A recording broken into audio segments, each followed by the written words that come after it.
Dieu qui nous donne cette bonne occasion d'entendre sa parole. Tunasema asante kwa Mungu mwanatupatia bahati nzuri ya kusikiliza neno lake. Pour nous, c'est la joie de nous tenir devant Dieu et devant vous, son peuple. Shie ni furaha kubwa kushimama mbele yenu na mbele ya Mungu na moyo taifa lake. Nous ne pouvons pas perdre le temps, nous allons à la lecture de la parole de Dieu. Na tutapoteza wakati, tunaenda musomi wa neno la Mungu. Nous sommes dans Ézéchiel 37 versets 1 à 14. Na tuko mu Ezekieli sura yake 37 moja mpaka 14. La main de l'Éternel fut sur moi et l'Éternel me transporta en esprit et me déposa dans le milieu d'une vallée d'ossements. Mkono wa Bwana ulikuwa juu wangu na Bwana akaninyanyua muroho na akaniweka ndani ya bonde ya mifupa. Il me fit passer auprès d'eux tout autour et voici ils étaient fort nombreux à la surface de la vallée. Ils étaient totalement secs. Na akanizungusha pande zote na tazama ilikuwa mingi sana juu ya uso wa bonde na tazama ilikuwa mifupa mikavu. Me dit, akaniambia, fils de l'homme, mwana wa mtu, ces os pourront-ils revivre? Mifupa hizi inaweza kuishi? J'ai répondu, Seigneur, toi qui le sais. Nikajibu, Bwana, we moyo najua. Il me dit, prophétise ces os et dis-leur. Na akaniambia, tabiri juu ya mifupa hizi na uambie. Ossements desséchés, mifupa mikavu, écoutez la parole de l'Éternel. Sikilizeni neno la Bwana. Ainsi parle le Seigneur, Bwana anasema hivi, l'Éternel à ses os. wa milele kwa mifupa hii. Voici, je vais faire entrer en vous un esprit et vous vivrez. Tazama, ndaingiza ndani yenu roho moja na mtaishi. Je vous donnerai des nerfs, je ferai croître sur vous de la chair.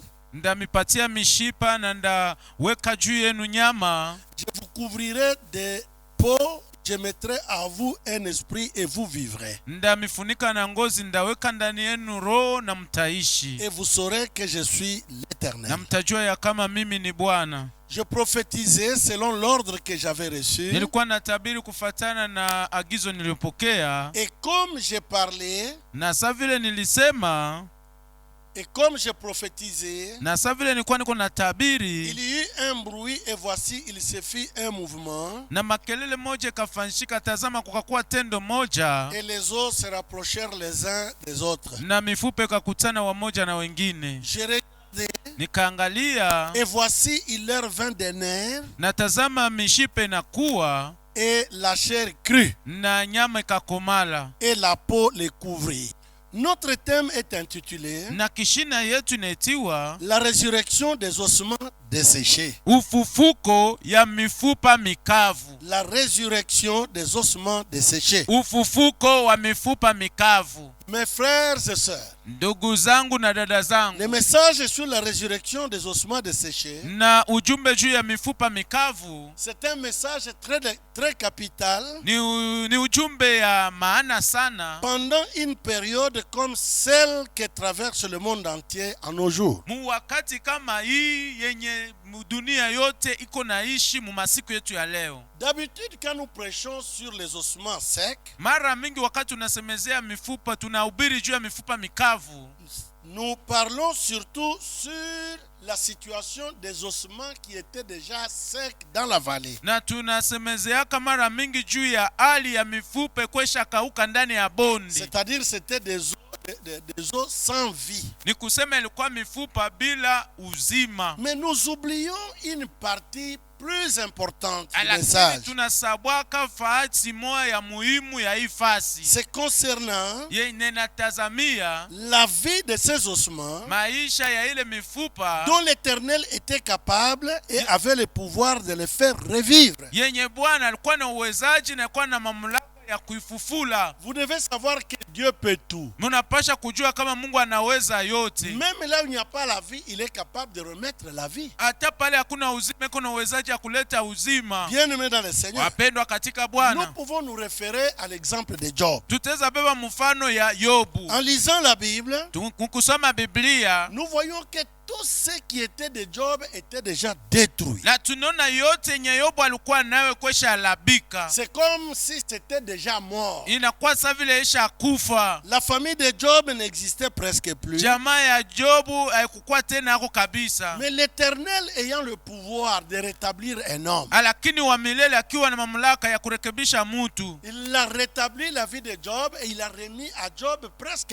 toute sa famille et tout ce qui était à lui. na akarekebisha Yobu na akarudishia Jobu jamaa yake yote na akamrudishia biote biko bishalabika. C'est pourquoi Job lui-même dit, Ndio maana Yobu yeye anasema, je reconnais maintenant que toi Dieu tu peux tout. mimi naitikia sasa wewe Mungu kama unaweza yote. Et que rien ne peut s'opposer à tes pensées. Na hakuna kitu kitapingana na mawazo yako. J'aimerais que nous lisions cela Mimi napenda tusome ile dans Job au chapitre 42. Yobu sura yake 42. Job 42. Yobu sura yake 42. Nous lisons du verset 1 à 2 et le verset 10. Tunasoma mstari wa kwanza mpaka wa pili, tena mstari wa 10.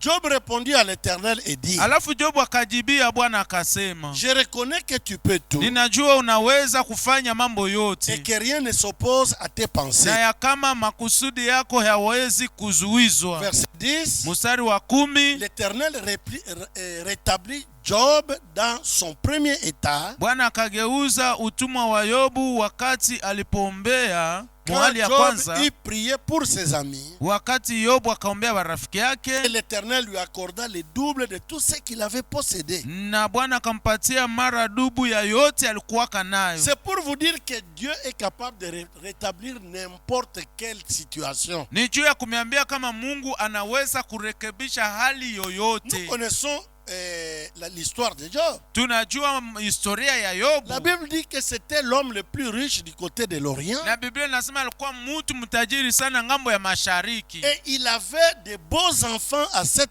période-là à l'Orient. Na alikuwa na watoto warembo mwale wakati mashariki. La Bible dit qu'il avait 10 enfants. Na Biblia inasema alikuwa na watoto 10. 7 garçons, 3 filles. Banaume 7 na banamuke 3. Mais l'ennemi dans sa haine, Lakini adui ndani ya chuki yake, il est allé, il a détruit d'abord Job lui-même sur son corps et il a détruit tout ce qui était de Job. Ses enfants tous étaient morts et toutes ses richesses étaient détruites. Akenda ya kwanza akalabisha Yobu, akalabisha mwili wake, akalabisha biote bilikuwa byake, batutu yake na biote bya nyumba yake. C'est pour cela que même dans les cas des ossements desséchés, Na ndio maana hata tukisemezea juu ya mifupa mikavu, rien ne pouvait résister à la volonté de Dieu. hakuna kitu kitaka pingana na mapenzi ya Mungu. Parce que la Bible elle-même qui est sa parole dit, Juu Biblia yo yenyewe ndio neno lake nasema, tout est possible à Dieu. yote nawezekana kwa Mungu. Dans Matthieu au chapitre 19, Mu Mathayo sura yake 19, nous lisons du verset 23 au verset 26. tunasoma mstari wa 23 mpaka 26. Jésus dit à ses disciples, Na Yesu anaambia wanafunzi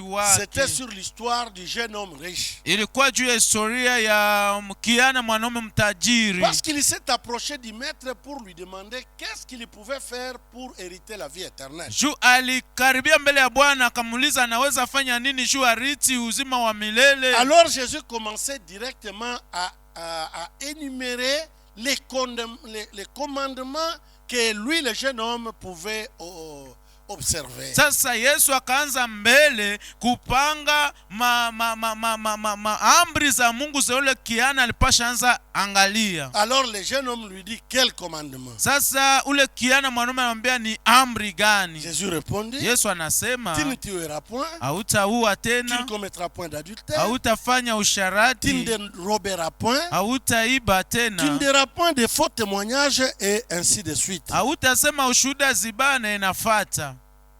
Et il dit non, tous ces commandements je les observe. Na ule kiana akasema hii maamri zote niko natembea kufatana nazo. Mais qu'est-ce qui me manque pour hériter le royaume? Sasa ni nini na nikosea juu niriti Jésus lui ufalme? dit, Yesu anamwambia, si tu veux être parfait, kama unataka kuwa mkamilifu, va, wende vends ce que tu possèdes, ujisha byote uko nabyo, donne-les aux pauvres, ubigabulie bamaskini, et tu auras un trésor dans les cieux. na utakuwa na hazina mbinguni. Puis viens et suis-moi. Kisha kuyo nifate. C'est lorsque le jeune homme a entendu ces paroles Wakati ule kiana mwanaume alisikia maneno ya Alors hivi, il s'en alla tout triste, sasa akaenda na huzuni yote, car il avait de grands biens. juu alikuwa na mali ya C'est mingi. alors que Jésus adresse cette parole à ses disciples. Njo pale Yesu anaambia maneno hii kwa wanafunzi wake. Jésus dit à ses disciples, Yesu anaambia wanafunzi je yake, vous le dis en vérité, na ameambia kwa un kweli, riche entrera difficilement dans le royaume des cieux. kama mtajiri kuko magumu sana ingie mfalme ya Mungu.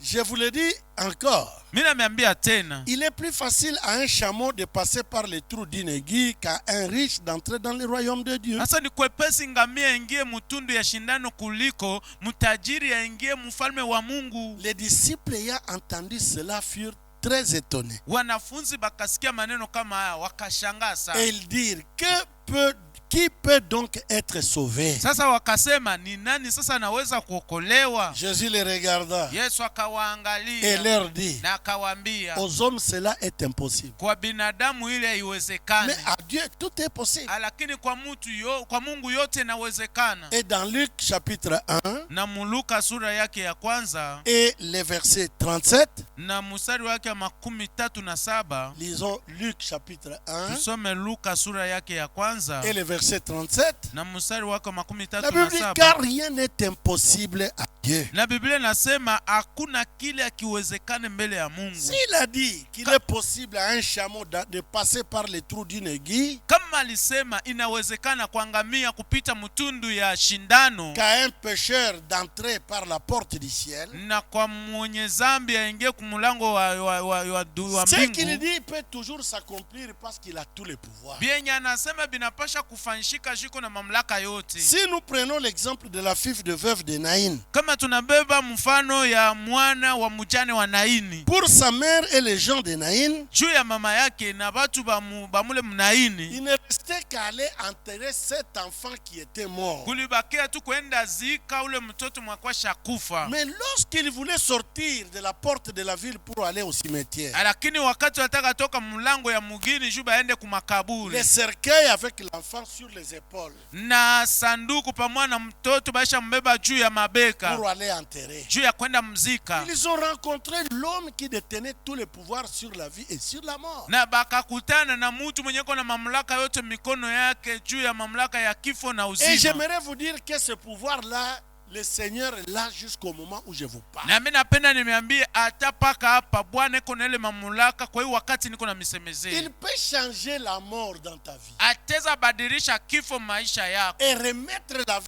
que celui qui en est maître. na kurudisha uzima juu yencho Bwana wayo. C'est pourquoi pour Jésus, Sasa ndio maana juu ya Yesu il fallait consoler le cœur de cette pauvre veuve qui venait de perdre son mari tout en étant jeune. iliomba kufariji ule mama mujane mwenye alitokelea kufisha bwana yake akingali kiana. Et pour la consoler, il fallait seulement remettre la vie dans son fils. Na juu ya kumfariji iliomba kurudisha uzima maisha ya mtoto wake. C'est pourquoi dans Luc au chapitre 7, Ndio maana Luka sura yake ya 7 nous lisons du 1er au 16e verset. tunasoma mstari wa kwanza mpaka wa 16. Après avoir achevé tous ces discours Alors, devant les peuples qui l'écoutaient, ili kukwisha kumaliza maneno yayo yote mbele ya watu waliomsikiliza, Jésus entra dans Capernaum.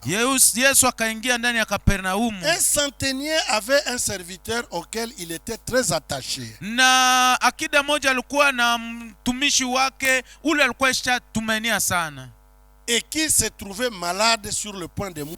na mwenye alishikuta mwenye magonjwa iko karibu na Ayant kufa. entendu parler de Jésus, il lui envoya quelques anciens des Juifs Akasikia wanasema juu ya Yesu, akamtumia wazee fulani fulani wa Wayuda pour les prier de venir guérir son serviteur. juu ya kumsia aponeshe mtu wake wa kazi.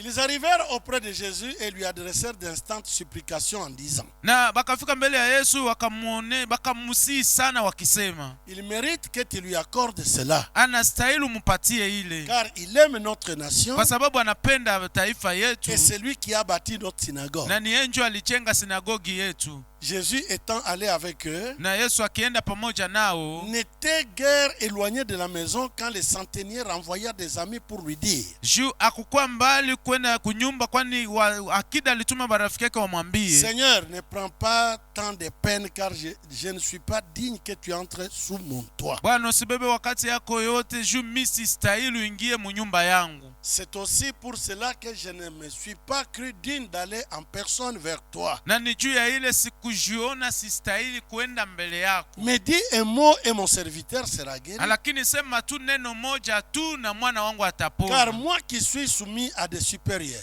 kwani mimi mwenye niko yulu ya wakubwa, j'ai des soldats sous mes ordres. niko na waskari biko chini yangu. Et j'ai dit à l'un, va et il va, à l'autre, viens et il vient. Na niko naambia moja wende na mwingine anaenda, na mwingine Et à mon kuya na mwingine serviteur, anakuya. fais cela et il fait. Na kwa mtumishi wangu fanya ile na anafanya. Lorsque Jésus a entendu ces paroles, Sikia maneno kama haya, il admira les centeniers et se tournant vers la foule qui les suivait et dit, akafurahikia akida na akageukia makutano ile ilikuwa namfuata. et il dit, Na anasema, je vous l'ai dit, même en Israël, je n'ai pas trouvé une aussi grande foi. anasema hata Mwisraeli siyapata imani ya mnene kama hii. De retour à la maison, Kutokelea kunyumba, les gens envoyés par les centeniers trouvèrent guéris les serviteurs qui avaient été malades. batu bale benye akida alibatuma wakakuta mtumishi wa akida amepona. Les jours suivants, Na siku iliyofuata, Jésus alla dans une ville appelée Naïn. na Yesu akaenda ndani ya mgini mmoja inaitwa Naini. Ses disciples et une grande foule faisaient route avec lui. Wanafunzi wake na makutano mnene walikuwa wanatembea pamoja naye. Lorsqu'il fut près de la porte de la ville, Wakati alikuwa karibu ya mlango ya mgini, voici on portait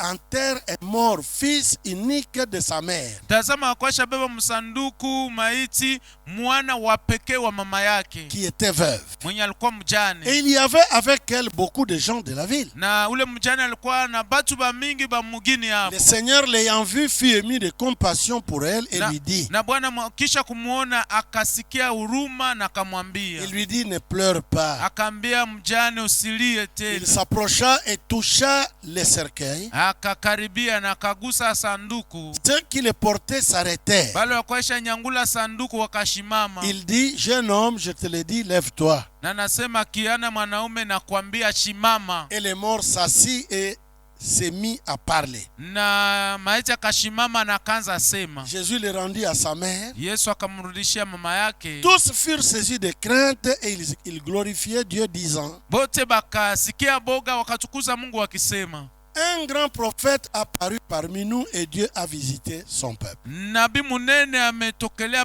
katikati yetu na Mungu amepegua taifa lake. C'est pour vous dire que l'Éternel est capable de consoler le cœur d'un homme en rendant en vie ce que l'homme croyait perdre. Na nicho kumeonyesha kama Bwana eko na uwezaji ya kufariji mtu akimrudishia uzima ya ile anatokelea kupoteza. Bien-aimé dans le Seigneur, Bapendwa katika Bwana, Dieu reste Dieu et les hommes restent les hommes. Mungu anabakia Mungu na batu banabakia bantu. Ce qu'il veut faire, il est capable de le faire parce que c'est lui qui décide. Biote anataka fanya iko na uwezaji ya kubifanya juu yeye ndio anabebaka mpango. Cet enfant qui était déjà dans le cercueil, c'était devenu des ossements sans vie. Mtoto makwasha ingia zamani ndani ya sanduku alikwasha geuka kuwa mifupa bila uzima. Mais l'Éternel a rendu la vie à cet enfant afin que le cœur de sa mère soit consolé. Lakini wa milele akarudisha uzima maisha ya yule mtoto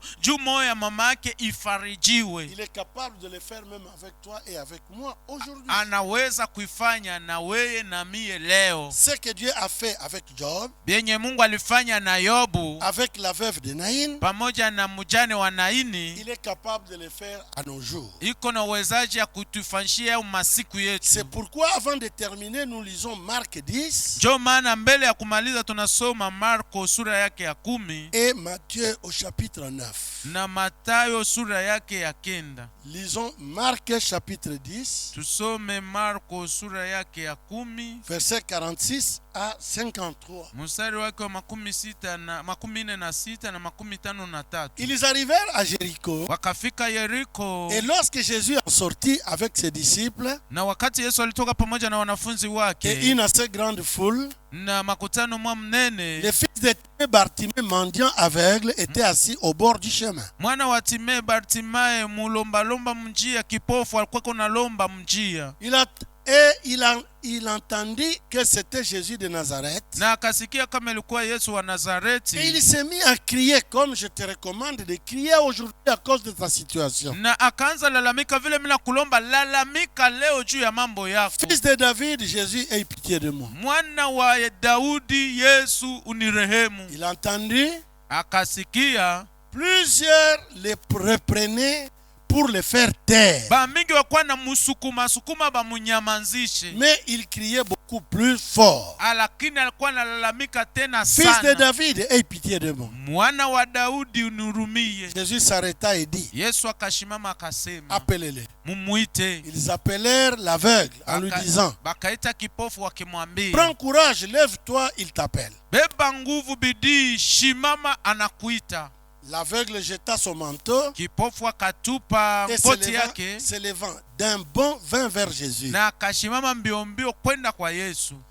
Jésus prenant la parole lui dit, Yesu akasema akamwambia, c'est une question très capitale même pour toi et ta famille. ni ulizo ya muhimu sana, hata kwako hata kwa jamaa yako. Et même cette question s'adresse à toute la République du Congo. Hata ulizo inaangalia nchi yote mzima ya Kongo. Que veux-tu que je te fasse? Unataka nikufanyishie nini? Rabouni, Oh Rabuni, lui répondit l'aveugle, akamjibia kipofu, que je recouvre la vue. macho yangu ifunguke. C'est-à-dire, il a juste présenté à Jésus les besoins qu'il avait. Ni kusema akaonesha paka tu kwa Yesu ile hitaji alikuwa nayo. Nous, en tant qu'habitants du Congo, She sa vile bakaji ba ce Mkongo, pays nous appartient. hii nchi ni yetu. Mais nous traversons à des moments difficiles comme cet aveugle. Lakini tuko naishi wakati za magumu sa vile ukipofu. Présentons les besoins, notre besoin au Seigneur. Tuoneshe hitaji yetu kwa Bwana. C'est lui qui nous a créés et il nous a établis dans ce pays. Ni yeye ndio alituumba na yeye ndio alituweka ndani ya nchi. Alors Jésus lui dit, Sasa Yesu akamwambia, va,